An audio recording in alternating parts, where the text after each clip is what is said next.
وسلام على الذين اصطفى أما بعد أعوذ بالله من الشيطان الرجيم بسم الله الرحمن الرحيم فليعبدوا رب هذا البيت سبحان ربك رب العزة عما يصفون وسلام على المرسلين والحمد لله رب العالمين اللهم صل على سيدنا محمد وعلى آل سيدنا محمد وبارك وسلم اللهم صل على سيدنا محمد وعلى آل سيدنا محمد وبارك وسلم اللهم صل على سيدنا محمد وعلى آل سيدنا محمد وبارك وسلم. اس عاجز کی بچپن کی زندگی کا ایک واقعہ ہے. شاید پرائمری اسکول میں یہ عاجز پڑھتا تھا.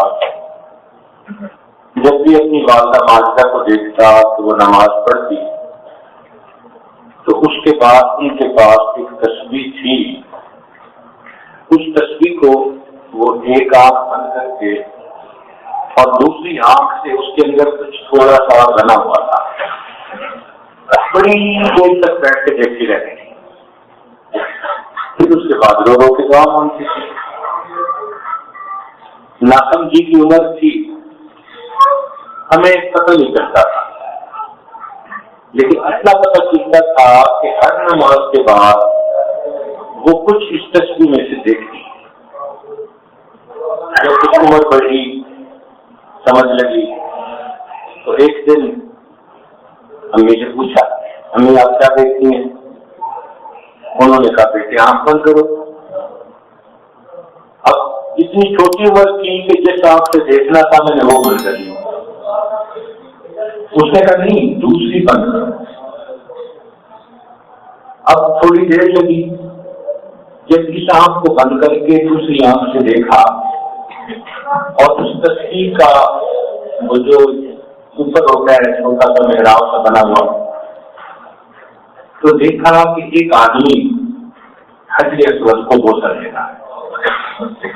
پہلے زمانوں میں جب ویڈیو, تصویریں, اسکرینیں یہ سب خواص سے نہیں ہوتی تھی, آپ چیز ہوتی تھی, تو کچھ لوگوں نے تصویر کے اس لکڑی کے محراب کے اندر ایک چھوٹی سی یہ تصویر کہیں سے ڈالی ہوئی تھی.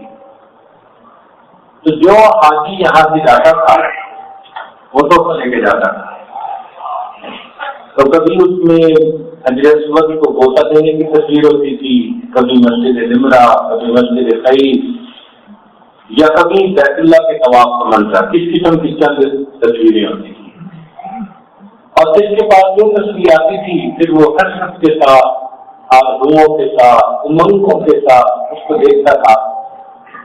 تو والدہ ماجدہ بھی اسی طرح پہلے اس کو کافی دیر بیٹھ کے دیکھتی تھی, پھر اللہ کے حضور دعا مانگتی تھی کہ اللہ مجھے اپنا گھر دیکھنے کی سعادت تھا.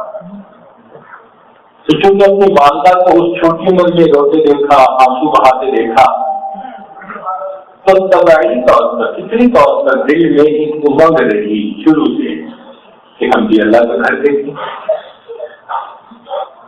یہ تو ایک والدہ کی بات ہے. دیکھا جائے تو پتہ نہیں لاکھوں ایسی خواتین ہوں گی, لاکھوں ایسے مرد ہوں گے جن کے دلوں میں یہ حسرت, تمنا انگڑائیاں لیتی ہوگی, بےتار ہوتی ہوگی کہ اللہ ہمیں بھی اپنا گھر دیکھنے کی توفیق عطا. اور ان میں سے کئیوں کو یہ سعادت نصیب ہو گئی ہوگی, اور کئی اسی حسرت کو لے کر اس دنیا سے چلے گئے. بہرحال یہ اللہ رب العزت کا کتنا کرم, کتنی مہربانی ہے کہ اللہ رب العزت نے آج ہمیں جیتے جاگتے اپنے اس گھر کو دیکھنے کے لیے یہاں قبول کروایا. جتنا اللہ رب العزت کا ہم شکر ادا کریں اتنا ہی کم ہے. ہم تو شکر بھی ادا نہیں کر سکتے, مگر اللہ رب العزت کا کرم دیکھیے اس کی رحمت کی نظر پڑ جاتی ہے تو ہم جیسے گنہگاروں کو، خطاکاروں کو، غافلوں کو اللہ رب العزت اپنے گھر کی طرف کھینچ لیتے ہیں کہ شاید یہ میرے بندے یہاں آ کر بندے بن جائیں. کہتے ہیں نا ایک دوسرے کو بندے کا پتر بن، تو اسی لیے اللہ نے ہمیں بھی کھینچ لیا کہ شاید یہاں آ کے یہ بندے کے پتر بن جائیں، نیک بن جائیں، خطاؤں کو، گناہوں کو، خلاف شرع کاموں کو، بری عادتوں کو، اندر کے جتنے بھی لگائے ہیں شاید ان سب کو یہاں آ کے چھوڑ دیں اور یہ میرے عبادت گزار بندوں میں سے، عباد الرحمان میں سے بن جائیں، اللہ کے بندے بن کر واپس. اللہ رب العزت نے ہمیں یہ توفیق عطا کی. یہ وہ پیغام ہے جو یہاں سے چلا مرکز توحید سے پوری دنیا کے اندر پھیلا. چنانچہ بیت اللہ شریف اور کوہ صفا اس کے درمیان میں ایک گھر تھا، ویسے رہنے والوں کے لیے تو وسیع تھا. وہاں پر قبیلہ بنو مخزوم کا ایک نوجوان رہتا تھا. یہ بنو مخزوم قبیلہ امیر قبیلوں میں سے مشہور تھا. جیسے بعض خاندان امیر خاندان مشہور ہوتے ہیں، تو بنو مخزوم کے لوگ امیر لوگ تھے. علاقے کے لوگوں میں ان کا ایک مقام تھا، ان کی ایک پے تھی. تو ایک نوجوان تھا، عمر اس کی 20 سال کی، نام اس کا تھا ارقم. یہ مکان اس کا تھا. کلمہ پڑھا. کلمہ پڑھنے کے بعد اس نے نبی علیہ السلام کی خدمت میں عرض کیا کہ اے اللہ کے پیارے حبیب صلی اللہ علیہ وسلم، آپ کا گھر تو حرم سے تھوڑا سا فاصلے پر ہے، کیونکہ جہاں ہم آج ہیں بالکل اس کے قریب قرب جوار میں خدیجہ الکبریٰ رضی اللہ تعالی عنہا کا گھر تھا. اور نبی علیہ السلام کی اس وقت جو قیامت گاہ تھی، اقامت گاہ، وہ وہاں تھی. یہاں سے جانا پڑتا تھا اور درمیان میں کئی بازار تھے اور جگہ تھی جہاں سے گزر کے جانا پڑتا تھا. اب حرم محترم کے اندر بیٹھ کر دین کی تعلیم دینا اس وقت بہت مشکل تھا. کفار کا ہوش تھا، غلبہ تھا، بات نہیں کر سکتے تھے، جان کا خوف تھا، ڈر تھا. تو یہ گھر کیونکہ حرم کے بالکل قریب پڑتا تھا، تو اس نے کہہ دیا کہ اللہ کے نبی آپ میرے گھر سے سیکھ لائیں. چنانچہ اللہ کے پیارے حبیب صلی اللہ علیہ وسلم نے اس دار ارقم کو اپنے اس مجلس کے لیے قبول کروایا. وہاں آپ تشریف لے جاتے تھے اور کوئی نہ کوئی بندہ جو قبول کرنا چاہتا تھا دین اسلام کو، وہ آپ کی خدمت میں حاضر ہوگا اور آپ وہاں پر بندی لگا کر اس کو کلمے کی تعلیم دیتے تھے. اللہ کی شان کے 38 لوگ وہ مسلمان ہو گئے. نبی شام دعائیں کرتے رہتے تھے. ایک دن ابو جہل نے نبی علیہ السلام کے ساتھ بہت ہی زیادہ بدتمیزی کا ظاہر کیا، بہت ہی زیادہ. خیر، جب نبی علیہ السلام کو پتہ چلا کہ قریش کے بعض لوگوں نے نبی علیہ السلام کے ساتھ ایسا معاملہ کیا، تو نبی علیہ السلام کے چچا جو آپ کے رشتے میں چچا تھے ویسے آپ کے دوست تھے، ہم عمر ہونے کے وجہ سے عمر میں زیادہ فرق نہیں تھا، تو چچا بھی تھے اور دوست بھی تھے اور وہ بڑے بہادر تھے. وہ بڑے بہادر تھے اور شکار کھیلا کرتے تھے. نشانہ ان کا بہت ہی اعلیٰ تھا. شکار کھیلنے گئے ہوئے تھے. جب واپسی آئی تو ان کو گھر سے پتہ چلا کہ آج تو بھتیجے کے ساتھ یہ ہوا. تو ایک فطری غیرت ہوتی ہے نا، سیم بلڈ ہو تو بندے کو محسوس ہوتا ہے، تکلیف ہوتی ہے. تو وہ اپنے گھر سے اٹھے اور آ کے انہوں نے قریش کے وہ سردار جنہوں نے بدتمیزی کی تھی ان کو ڈانٹا پٹی کی اور مارا بھی گئی. اور جہاں انہوں نے مارا تھا اسی جگہ ان کے سر سے ٹھوکر لگائی. ٹھوکر لگانے کے بعد پھر وہ اپنے بھتیجے کی تلاش میں نکلے تو پتہ چلا کہ وہ سارے کم ہے. وہاں گئے اور انہوں نے آ کے اپنی ہمدردی کا اظہار کیا اور کرنے کے بعد خوشخبری سنائی کہ میں بھی کلمہ پڑھ کر مسلمان ہونا چاہتا ہوں. یہ 39 مسلمان نمبر کے حساب سے، عدد کے حساب سے 39واں نمبر ان کا تھا. نبی علیہ السلام کو ان کے اسلام سے بہت خوشی ہوئی، مگر پھر بھی نبی علیہ السلام دعا مانگتے تھے کہ اللہ عمر بن خطاب کے ذریعے سے یا عمر بن ہشام کے ذریعے سے اللہ اس دین اسلام کو سربلندی عطا فرما، کیونکہ یہ دو شخصیتیں ایسی تھیں جو بڑی قداور تھیں، اور اگر ان میں سے کوئی ایک مسلمان ہو جاتا تو پھر دوسرے لوگ مسلمانوں کے ساتھ زیادتی نہ کرتے. اور وہی ہوا کہ اگلے دن اللہ کے پیارے حبیب صلی اللہ علیہ وسلم کی یہ بھی دعا قبول ہوئی اور عمر بن خطاب رضی اللہ تعالیٰ عنہ وہ نبی اسلام کی خدمت میں آئے. پیچھے کا واقعہ آپ سن چکے ہوں گے کہ اپنی ہمشیرہ کے ساتھ جو معاملہ ہوا. جب وہ دروازے پر آئے تو دروازہ کھٹکھٹایا. ایک صحابی نے دیکھا، وہ حیران ہوا، کہنے لگا تو عمر ہے، ہاتھ میں تلوار بھی ہے.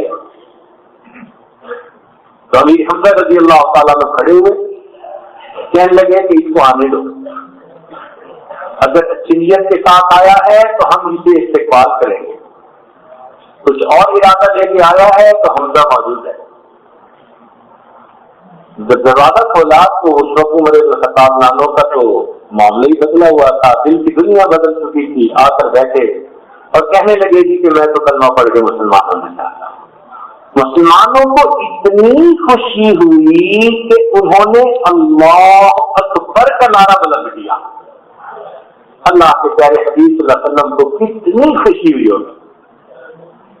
خیر اس کے بعد عمر لانوں نے یہ عرض کیا کہ اللہ کے پیارے حبیب صلی اللہ علیہ وسلم اب تک آپ کنڈی بند کر کے تعلیم دیتے رہے، اب عمر مسلمان ہو چکا. میری غیرت ایمانی برداشت نہیں کرتی کہ ہم اس طرح چھپ کے اللہ کی عبادت حرم کرتے. چنانچہ وہ نبی علیہ السلام کے کہنے پر آئے اور حرم میں آ کر انہوں نے اعلان کیا کہ عمر مسلمان ہو چکا ہے. اے قریش مکہ، تم میں سے جو اپنی بیوی کو بیوہ کروانا چاہے اور اپنے بچوں کو یتیم کروانا چاہے وہ ذرا عمر کے سامنے آئے. اب کسی میں اس کی ضرورت تو نہیں تھی. چنانچہ نبی علیہ السلام نے عمر بن خطاب ناموں کو فاروق کا لقب عطا کیا، فرق بین الحق والباطل کرنے والے. کہ اس کے بعد سے دین اسلام کی کھلی ترویج تشہیر ہونے لگے، اشاعت ہونے لگے، اور یہ سلسلہ چلتا رہا. الحمدللہ آج اس وقت یہ پوری دنیا کے اندر اللہ نے پھیلا، مشرق مغرب شمال جنوب ہر طرف وہ اللہ کے بندے جن کے دل میں اللہ کی محبت کی شمع جل رہی ہے. دل خطروں حج کے موقع پر وہ کھچ کھچ کے یہاں آتے ہیں. کتنے اس میں سے اللہ سے محبت کرنے والے. چنانچہ حضرت مولانا حسین مرسی رحمۃ اللہ علیہ کے بارے میں لکھا کہ جب شروع میں ان کے لیے ابھی حجاز کا راستہ نہیں کھلا تھا، دل میں بہت زیادہ محبت تھی. تو جب ذی الحجہ کے ایام آتے تو حضرت بہت بے قراری میں وقت گزارتے، کھانا کھانے بیٹھتے، کھانا بند کر دیتے، بس ایک لفظ بولتے تھے کیا معلوم نہیں کچھ شاد کیا کر رہے ہوں. یعنی ان کی نظر میں حج پہ جانے والے یہ اللہ کے عاشق تھے، اور پتہ نہیں کوئی طواف کر رہا ہوگا، کوئی مقام ابراہیم کی عبادت کر رہا ہوگا، کوئی حجر اسود کو بوسہ دے رہا ہوگا، کوئی منتظم سے لکھتا ہوگا. بس یہی کہتے تھے معلوم نہیں شاد کیا کر رہے ہیں. راتوں کو نیند نہیں آتی. اللہ رب العزت نے ان کی یہ طرف ایسی قبول کی کہ ان کے لیے حرم محترم کے دروازے ایسے کھولے کہ حضرت نے مسجد نبوی میں 18 سال بیٹھ کر حدیث پاک کا درس دیا. یہ دل کی محبت ہوتی ہے، دل کی چاہت، دل کی گڑھن اللہ کے یہاں یہ قبول ہوتی ہے۔ تو دیکھا یہ جاتا ہے کہ آنے والوں میں سے کون کس محبت کے ساتھ آتے تو سارے ہیں، کون دل میں کیسی محبت لے کے آیا، اللہ رب العزت بس اس بات کو دیکھتے ہیں۔ اور ہمارے اکابر تو سبحان اللہ سے چلتے تھے، کتنی محبتوں کے ساتھ اپنے گھروں سے آتے، اللہ اکبر۔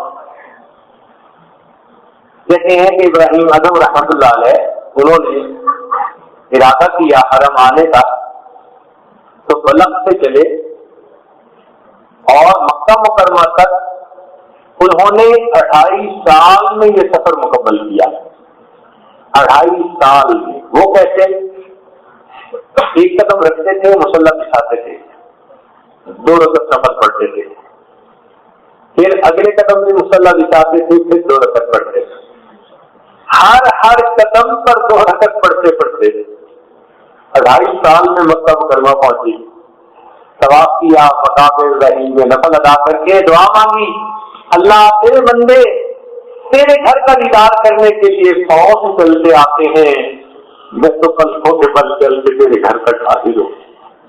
اور واقعی ان کو یہ بات سچتی تھی، ان کو یہ بات سچتی تھی کہ میں تو پلکوں کے بل چل کے تیرے گھر تک آیا۔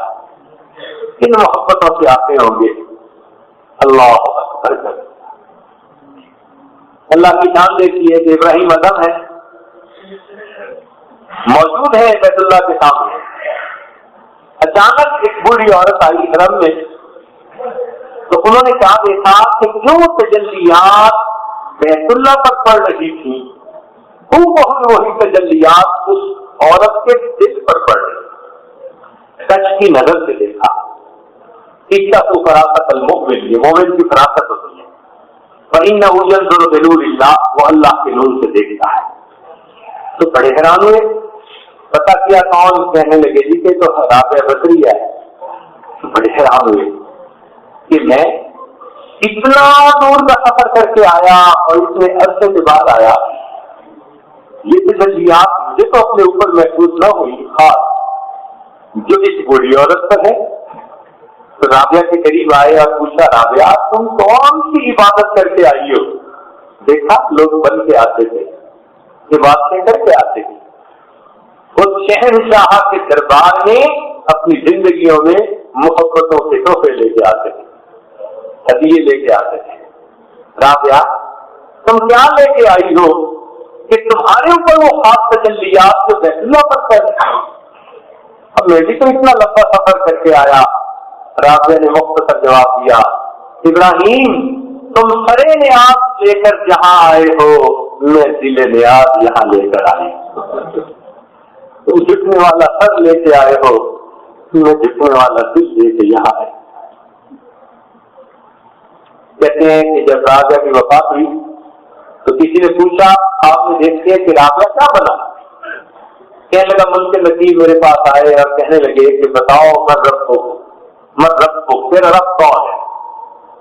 تو پھر کہنے لگی میں نے کہا کہ جب اللہ رب العزت سے یہ کہہ دو، اللہ تیری اتنی مخلوق ہے، اور اتنی مخلوق میں سے آپ مجھ بڑھیا تو نہیں بھولے، اب میرا تو تیرے سوا ہے ہی کوئی نہ، میں تجھے کیسے بھول جاؤں گی۔ ایسے دل لے کے آتے تھے کہ اللہ میرا تو تیرے سوا نہیں کوئی۔ یہ طلب جب لے کر آتے تھے تو پھر اس کو اللہ کی محبت سے لبریز لے کر جاتے۔ تو بزرگ جب آتے تھے اس سفر سے تو محبتوں سے بھر گئے۔ جناب سے مشہور واقعہ ہے، آپ نے کئی مرتبہ سنا ہوگا، مالک بن دینار رحمۃ اللہ علیہ، گرمی کا موسم، دوپہر کا وقت، گھر سے باہر نکلے، کیا دیکھتے ہیں کہ ایک نوجوان ہے مگر دونوں ٹانگوں سے معذور، زمین کے اوپر بیٹھا ہوا ہے اور ہاتھوں سے گھسٹ گھسٹ کے چل رہا ہے۔ اتنی تپش تھی، گرمی تھی، اس کا چہرہ بالکل سرخ، جیسے دھوپ کی شدت نے اس کی جسم کو جلا کر دیا، پسینے سے شراب۔ کہتے ہیں کہ میں نے اس سے کہا کہ نوجوان کہاں جا رہے ہو؟ کہنے لگا میں حج کے سفر پہ جا رہا ہوں۔ میں نے کہا میرے گھر آرام کر لو، شام کو جب سورج غروب ہوگا وقت ٹھنڈا ہوگا تو پھر چل لے گا۔ اس نے کہا مالک ابن دینار آپ تو بڑے آرام سے پاؤں سے چلتے ہیں، سفر جلدی طے کرتے ہیں، مجھے تو بسٹ کے جانا پڑتا ہے۔ میں ڈرتا ہوں کہ اگر میں نے راستے میں کہیں وقفہ کرنا شروع کر دیا تو ایسا نہ ہو کہ ادھر ایام حج شروع ہو جائیں اور میں اپنی منزل تک ہی نہ پہنچوں۔ میں رکتا نہیں ہوں۔ میں نے کہا کہ نوجوان تم رک جاؤ، میں تمہارے لیے سواری کا بندوبست کر دیتا ہوں، تم گھوڑے اونٹ پہ سوار ہو کے چلے جانا۔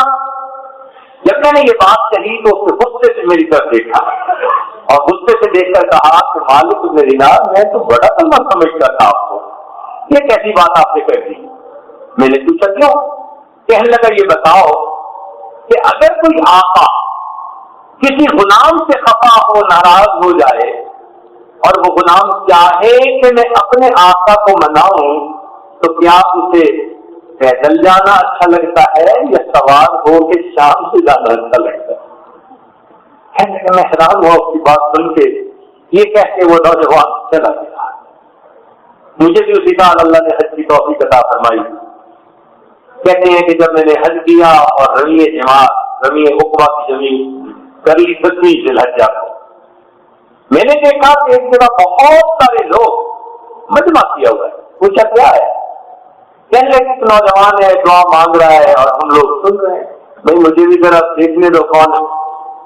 کہنے لگے لوگ ہٹے تو میں نے دیکھا وہی نوجوان احرام باندھا ہوا تھا۔ اللہ سے گفتگو محض گفتگو، میرے مولا تیرا کرم، تیرا احسان، تیری مہربانی، میں نے تیرے گھر کا بھی دیدار کیا، میں نے مقام ابراہیم سے نفل بھی پڑھ لیے، اللہ میں نے عرفات میں جا کر وقوف بھی کیا، مزدلفہ کا وقوف کر لیا۔ اے اللہ اب میں نے کنکریاں مار کر شیطان سے اپنی نفرت اور بیزاری کا اظہار بھی کر دیا، اب قربانی کا وقت آ گیا۔ جتنے لوگ میرے گرد کھڑے ہیں سب صاحب استطاعت ہیں، اللہ یہ جائیں گے جانوروں کو قربان کریں گے۔ تو جانتا ہے فقیر آدمی ہوں، احرام کے سوا میرے پاس کچھ نہیں۔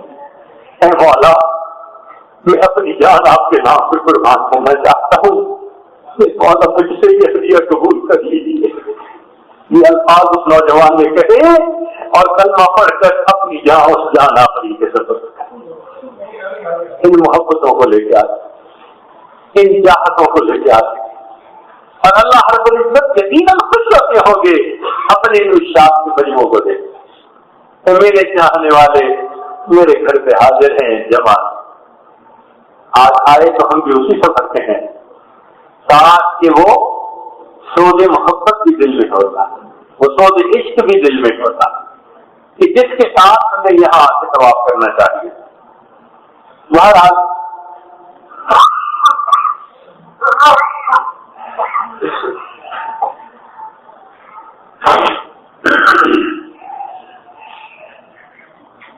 اب ایک ہے بیت، گھر، حاصل بیت، اور ایک ہے رب حاصل بیت، اس گھر کا رب۔ یہ الگ الگ چیزیں۔ حاصل بیت ایک مکان ہے اور رب البیت اس میں مکین کی معنی ہے، جیسے ایک جسم اور ایک روح، جسم مکان کی مانند ہے اور روح اس میں مکین کی مانند ہے۔ یا یوں سمجھ لیجیے کہ جیسے ایک حرف ہوتا ہے، لفظ ہوتا ہے اور ایک اس کے معانی ہوتے ہیں۔ لفظ وسیلہ ہوتا ہے اس معنی کو سمجھنے کا، مقصود معنی ہوتے ہیں۔ مکان ایک وسیلہ ہوتا ہے صاحب مکان تک پہنچنے کا، بیت ایک وسیلہ ہے اس رب البیت تک پہنچنے کا۔ یہ مرکز محسوس اللہ نے عطا کر دیا، جس کو ہم دیکھ سکتے ہیں، لپٹ سکتے ہیں، غلاف پکڑ سکتے ہیں، اپنے جذبہ محبت کو پورا کر سکتے ہیں۔ مگر مقصود مکان تو نہیں ہے نا، مقصود تو مکی ہے. جیسے کلام سے متکلم کی شخصیت جھلکتی ہے، ایسے ہی اس مکان سے اس مالک الملک کی عظمت اور ہیبت سکتی ہے. چنانچہ ایک شاعرہ گزری ہے دیو النساء مخفی، فارسی کا اشعار کہا کرتی تھی، نیک باپ کی بیٹی تھی. اس کے زمانے میں ایران کا ایک شاعر تھا جس نے ایک مشرا کہا، مگر شعر مکمل نہیں ہوتا تھا. مشرا اس نے یہ کہا، درے ابلق کدے کمدیدہ موجود. درے ابلق ایک موتی ہے جو سفید ہوتا ہے اور اس میں ہلکی سی سیاہی کی ایک لکیر ہوتی ہے، اور وہ سیاہی کی لکیر اس کے حسن کو دوبالا کر دیتی ہے، بہت انوکھا اس کے اندر حسن آ جاتا ہے. تو اس نے یہ شعر کہا کہ درے ابلق کسے کم دیدہ موج. درے ابلق کس نے دیکھا، بہت کم ہوتا ہے. اب دوسرا مصرع اس کے ساتھ جڑتا نہیں تھا. بڑے شعراء نے تب آزمائی کی مگر نہیں بنا. مخفی کو کسی نے بتا دیا دیو النساء، اس نے شعر مکمل کر دیا. اس نے کہا کہ درے ابلق کسے کم دیدہ موجود مگر اشکے بتانے چشمہ آلود. یہ جو خوبصورت لوگ ہوتے ہیں اور ان کی سرما آلود آنکھیں ہوتی ہیں، جب وہ آنسو بہاتے ہیں نا تو ان کے آنکھوں کے ساتھ سرمے کی تھوڑی سی سیاہی شامل ہو جاتی ہے. وہ جو ان کی آنکھ سے موتی ٹپکتا ہے نا وہ درے ابلق ہوتا ہے. اب معنی کے اعتبار سے ایسا یہ فٹ ہوا کہ جس نے بھی سنا حاصل کر اٹھا. تو ایران کو شہزادے نے پھر پیغام بھیجا کہ جس شاعر نے یہ شعر مکمل کیا آپ بھیجیے، میں اس کو بہت انعام دینا چاہتا ہوں. اب دیو النساء کو اس کے والد نے کہا کہ میں نے تجھے کہا تھا کہ تم یہ شوق نہ کیا کرو، مشکل میں فساد ہوگی، اب بتاؤ. اس نے کہا کہ والد محترم میں ایک شعر اس کے جواب میں کہہ کر بھیجتی ہوں، اگر وہ بندہ سمجھدار ہوا تو وہ مقصد پہچان لے گا. تو اس نے اس کے جواب میں شعر کہا، در سخن مخفی منم، کہ اپنے کلام کے اندر میں اس طرح چھپی ہوئی ہوں. در سخن مخفی منم جو بوئے گل در بھر کے گل. جس طرح کے ایک پھول کے اندر اس کی خوشبو چھپی ہوئی ہوتی ہے، میں اپنے کلام میں اس طرح چھپی ہوں کہ جس طرح ایک پھول کے اندر اس کی خوشبو چھپی ہوتی ہے. ہر کے خواہد میل دارت در سخن خواہد مرا. جو شخص مجھ سے ملاقات کرنا چاہتا ہے اس کو چاہیے کہ میرے کلام سے ملاقات کر لے. تو وہ بندہ بھی سمجھ گیا کہ یہ پردہ نشین کوئی ہے جس کے ساتھ ملاقات ممکن نہیں. تو مقصد کہنے کا یہ تھا کہ دیکھیے مخفی نے بھی کہا کہ میں اپنے کلام میں چھپی ہوئی ہوں، میرے کلام کو دیکھ لو تمہیں میرے بارے میں پتہ چل جائے. بالکل یہی مثال کے ساتھ کہ مالک الملک نے یہ کہہ دیا کہ بندو میں تمہاری سوچ سے، ذہن سے، گمان سے بہت بدل دوبارہ. ہاں کچھ اندازہ لگانا چاہتے ہو، آؤ فلیعبدوا رب ھذا البیت، ذرا اس گھر کا طواف کر لو، اس کے سامنے سر جھکا لو.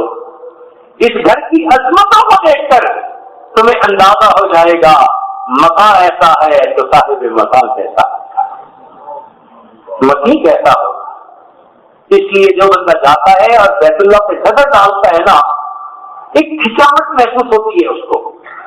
انجذاب کی قوت ہے اس بیت اللہ کے اندر. یہ دلوں کا مقناطیس ہے، کھینچتی ہے دلوں کو اپنے طرف، اور بندہ دیکھتا ہی رہ جاتا ہے اور جی چاہتا ہے کہ بس ایک بار دیکھا ہے اور بار بار دیکھنے کی سمجھ نہیں بھرتا بیت اللہ شریف کو دیکھنے سے.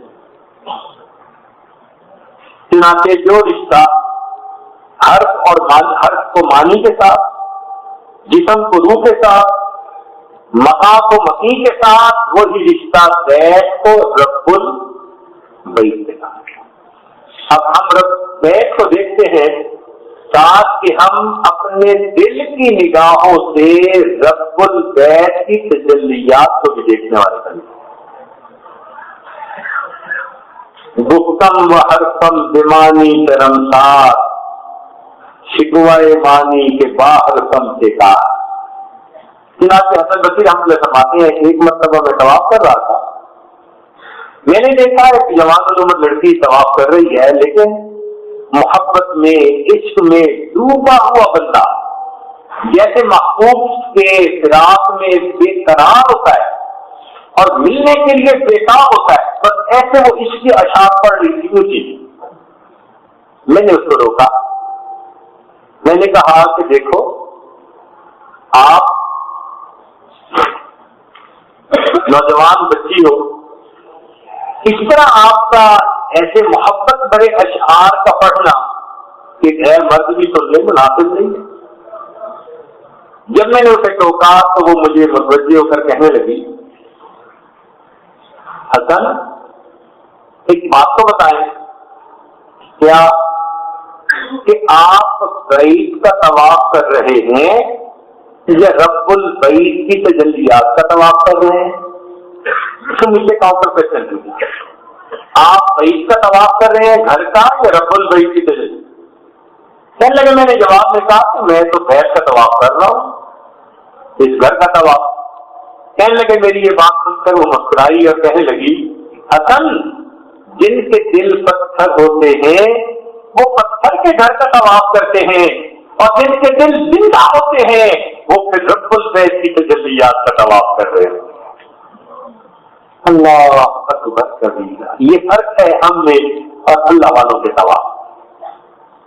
ہم بھی گھوم رہے ہوتے ہیں، قدم تو چلا رہے ہوتے ہیں، مگر ہمارا وجود بس بیت کا طواف کر رہا ہوتا ہے، اور جن کے دل میں اللہ رب العزت کی محبت بھری ہوتی ہے وہ لوگ پھر رب البیت کی ان تجلیات کا طواف کر رہے ہیں۔ یہ تو وسیلہ ہے نا ظاہر میں مقام۔ اللہ اکبر، اس لیے تو کہنے والوں نے کہا تھا، اطوف علی جدار دیار لیلا، میں لیلا کے گھر کا طواف کرتا ہوں۔ اطوف علی جدار دیار لیلا، اقبل ذل جدار وذل جدارا، کبھی اس دیوار کا بوسہ لیتا ہوں، میں کبھی اس دیوار کا بوسہ لیتا ہوں۔ اللہ تیرے گھر کا طواف کرتا ہوں، کبھی ایک چکر کے بعد میں حجر اسود کا بوسہ لیتا ہوں، کبھی دوسرا چکر لگا کر پھر حجر اسود کا بوسہ۔ اطوف علی جدار دیار لیلا، اقبل ذل جدار وذل جدارا، وما حب الديار شغفنا قلبي ولكن حب من سكن الديار۔ ان دیواروں کی محبت نے میرے دل کو بے قرار نہیں کیا، بلکہ اس مکان کا جو مقیم ہے اس کی محبت نے میرے دل کو بے قرار کر رکھا۔ ہم بھی اسی محبت کے ساتھ اپنے پروردگار کے گھر کا طواف کریں۔ ہمارا مقصود یہ نظر آنے والا بیت نہیں، بلکہ نظر نہ آنے والا رب البیت ہے، رب البیت ہے۔ تو مقصود اس پورے سفر کا کہ جس طرح اللہ کی تجلیات اس گھر پر ہے، اللہ اپنی رحمت سے وہی تجلیات ہمارے اس گھر پر بھی عطا کرتا ہے۔ وہی اصل مقام اور لامکان ہے۔ اس لیے کہنے والے نے کہا تھا، آگریم و دل بغائے بستعیم، میں حاضر ہوں مگر دل میں نے اس غائب کے ساتھ اپنا نتھی کر دیا ہے۔ یہ دنیا میں نظر نہیں آ سکتا، تو اس کی محبت سے ہم اپنے دل کو بھر لیں۔ کہنے والے نے کہا، رات دارو راز ما بیت الحرم سوزما ہمساتما بیت الحرم. اور یہی چیز ہے جو تمام انسانوں کو ایک نقطے کے اوپر اکٹھا کر رہی ہے. اللہ کے چاہنے والے ساری دنیا کے انسانوں کو ایک نقطے پر جمع کرنے کا طریقہ یہی ہے. کیا کہ ان کو اللہ کی محبت سے اکٹھا کر دو. عرب کے سوز میں ساز عجم ہے، حرم کا راز توحید امم ہے. ساری امت ایک ہو جائے گی، ساری امت، اگر ہم اس گھر کی محبت پر اور صاحب البیت کی محبت پر ہم سب اکٹھے ہو جائیں.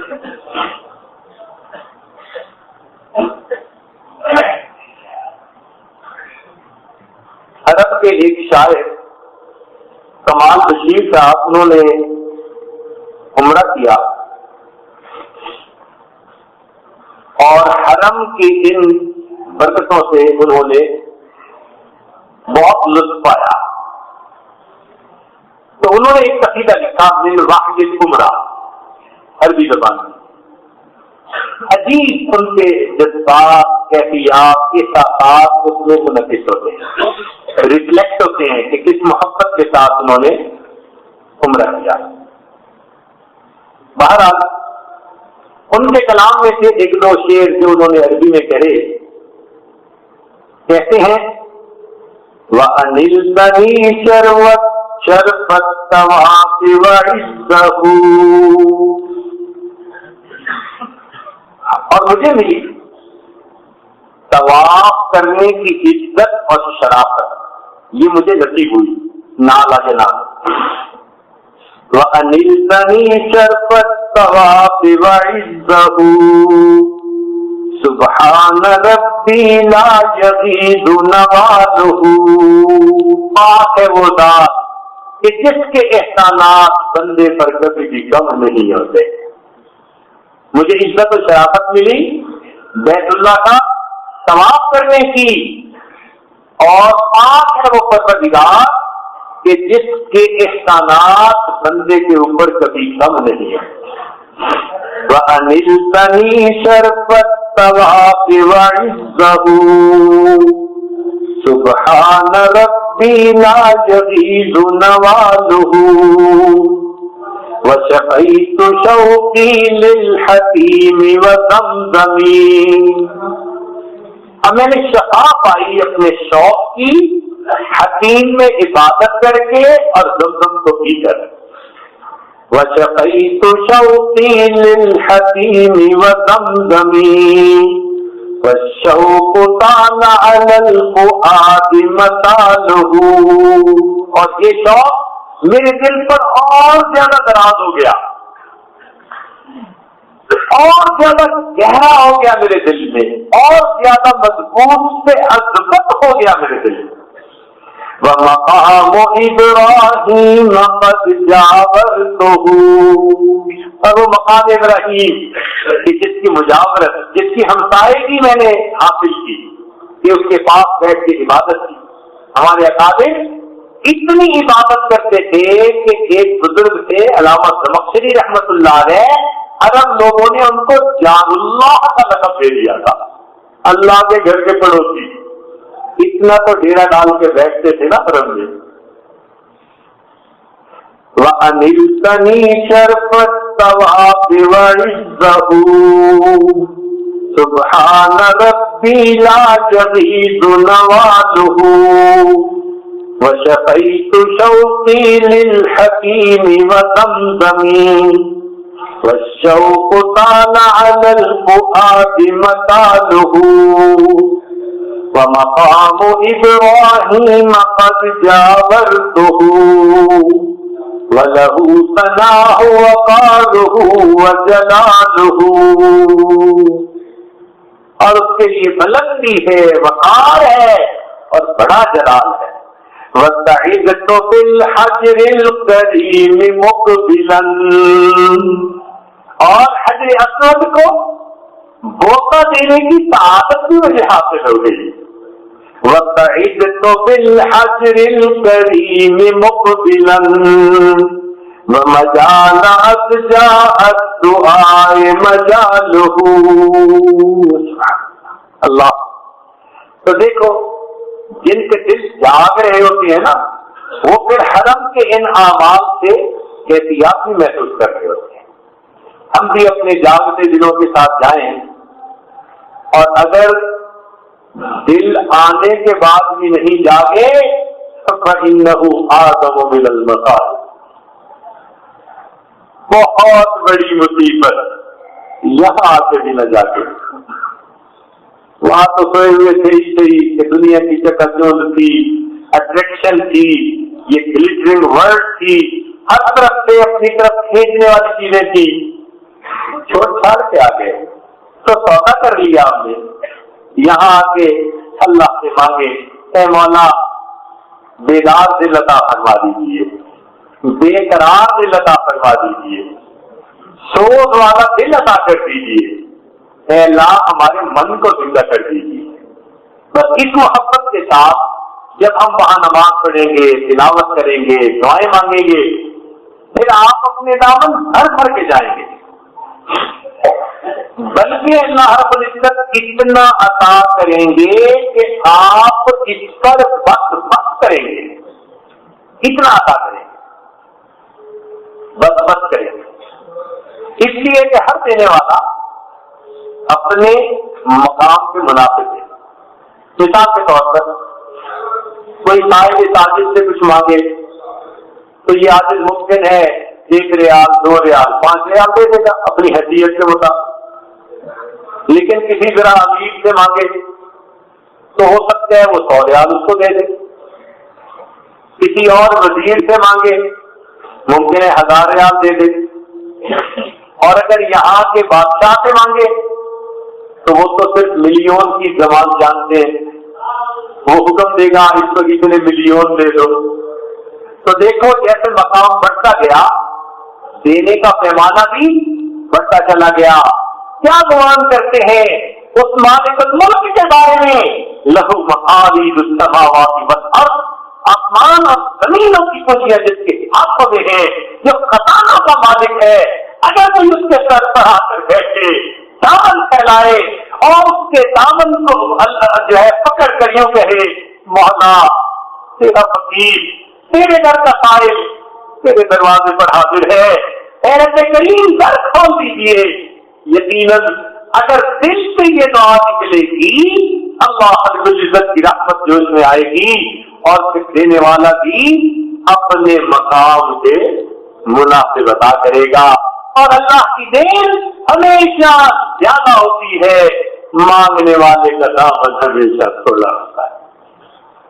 ہم سے بس بس کرتے پھریں گے اللہ بہت مانگے. بندے کا کمال مانگنا, آج بھی ظاہر کرنا, جھکانا اپنے آپ کو اللہ کے در پہ مٹا دینا اپنے آپ کو. پھر اس کے بعد دیکھیے اللہ رب العزت کی طرف سے کیسی رحمت ہوتی ہے. تو بہرحال جہاں اور دنیا کی بہت ساری نعمتیں مانگیں گے اللہ سے اللہ کو بھی تو مانگیے.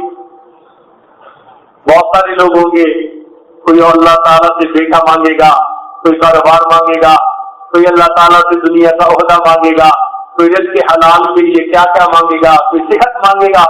یہ سب چیزیں بھی مانگنی ہے مگر ایک مقصود ہے اس سے ہٹ کر ہے. وہ کیا کہ اللہ سے اللہ کی تو مانگے, اللہ سے اے اللہ میں آپ سے آپ ہی بچا, میں آپ سے آپ ہی بچا. اللہ سے اللہ کو مانگ لیجیے. تو کسی نے کیا عجیب بات کہی,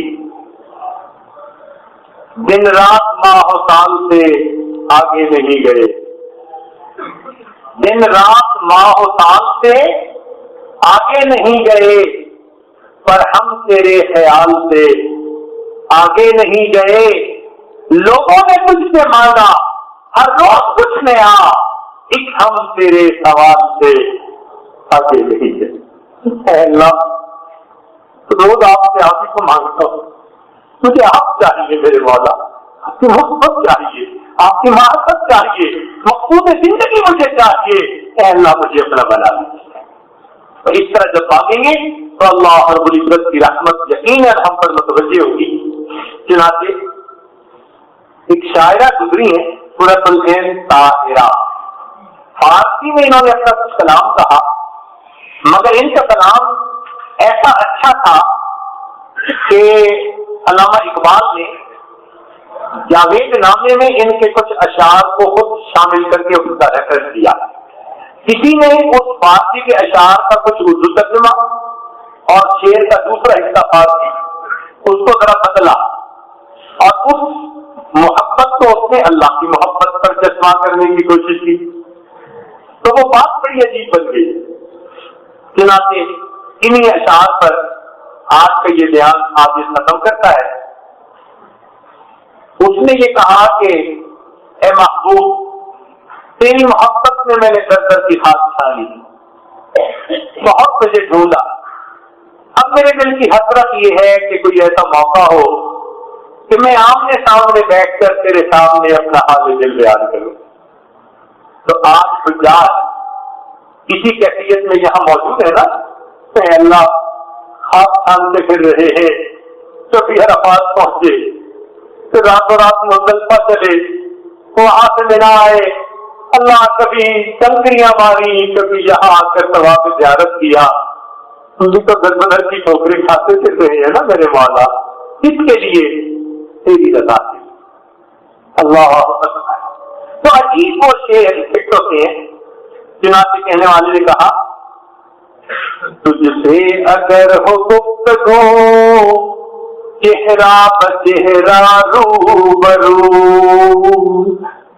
اللہ تجھ سے اگر ہو گفتگو چہرہ بچہرہ روبرو، میں اپنا غم بیان کروں نکتہ بنکتہ منہ بمنہ، تجھ سے اگر ہو گفتگو چہرہ بچہرہ روبرو، میں اپنا غم بیان کروں نکتہ بنکتہ منہ بمنہ، تیرے فراق میں رواں آنکھوں کی راہ خون دل، تیرے فراق میں رواں آنکھوں کی راہ خون دل، دجلا بدجلا یم بیم چشمہ بچشمہ جو بجو، جامع جامع میں اپنے یوں شوق کو تیرے بن لیا، یہ جامع جام اپنے بدن کے کپڑے۔ تو کہنے والے نے کہا کہ جامع جامع اپنے یوں شوق کو تیرے بن لیا، میں نے اپنے کپڑوں کے تار تار میں تیری محبت کو شامل کر دیا۔ جامع جامع اپنے یوں شوق کو تیرے بن لیا، رشتہ برشتہ نق بنق دھاگا بدھاگا پھو بپھو، پایا نہ کچھ تیرے سوا دل پہ بہت نگاہ کی، اللہ اللہ یہ مقام ہمیں دے دے، پایا نہ کچھ تیرے سوا دل پہ بہت نگاہ کی، میں نے اپنے دل کو بہت ٹٹول کے دیکھا، کسی کونے میں کوئی غیر نہیں، میرے مولا کا ایک تو ہے، پایا نہ کچھ تیرے سوا دل پہ بہت نگاہ کی، صفحہ بصفحہ بتے پردہ بپردہ تو بتو، پھرتے ہیں صورت